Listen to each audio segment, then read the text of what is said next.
சிறகடிக்கும் ஆசை சீரியலில் கிறிஸ், மனோஜ் மற்றும் ஜீவாவிடம் தொடர்ந்து கேள்விகளை கேட்டு துளைத்தெடுக்கிறார். கிறிஸின் கேள்விகளுக்கு பதில் சொல்ல முடியாமல் இருவரும் திணறிக் கொண்டிருக்க என்ன செய்வது அப்படின்னு சொல்லி தெரியாமல் முழித்து கொண்டிருக்கிறார்கள். இதனால் ரோஹிணியிடம் கிறிஸை தனியாக சமாளிக்க முடியவில்லை அப்படின்னு சொல்லி புலம்புகிறார். இதற்கிடையில் சத்யா அலுவலகத்திற்கு வருகிறார். ரேகாவின் அப்பா வகித்த முக்கிய பொறுப்பில் சத்யாவை அமர வைக்க முடிவு செய்யப்படுகிறது. இதன்படி எம்டி இருக்கையில் சத்யா அமர்கிறார். இதை பார்த்த ரேகா மிகவும் உற்சாகமாகி சத்யாவுடன் ஜோலியாக பேசிக்கொண்டிருக்கிறார். சத்யாவுக்கு கிடைத்த இந்த உயர்வை பார்த்து அலுவலக ஊழியர்களும் தங்களுக்குள்ள பேசிக்கொள்கிறார்கள். இங்க வேலைக்கு வந்தவன் இப்போது ஓனர் பெண்ணியை கல்யாணம் பண்ணி ஓனராக மாறிட்டானே என்று சத்யாவின் வளர்ச்சியை பற்றி கிண்டலாக பேசுகிறார்கள்.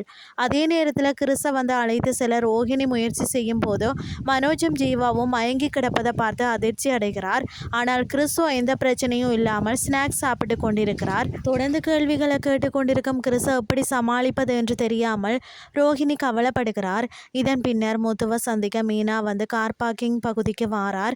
முத்து வர சொன்னதாக நினைத்து கொண்டிருக்கும் போது அங்கு சத்யா காரில் இறங்குகிறார். வந்ததும் முக்கியமான விஷயங்களை அவர்களிடம் பகிர்ந்து கொள்கிறார். இதனால் முத்து மிகுந்த மகிழ்ச்சி அடைகிறார். ஆனால் மீனாவிடம் மட்டும் சற்று தயக்கம் காணப்படுகிறது. பிறகு அனைவரும் ஒன்றாக சேர்ந்து சாப்பிடலாம் என்று திட்டமிடுறாங்க. ஆனால் சத்யாவுக்கு வேறு ஒருவருடன் முக்கியமான மீட்டிங் இருப்பதாக கூறி அங்கிருந்து கிளம்பி விடுகிறார். இதனால் அனைவரும் வேறு ஒரு நாளில் சந்தித்து சாப்பிடலாம் என்று முடிவு செய்கிறார்கள். இதுதான் இன்றைய நாளுக்கான எபிசோட்.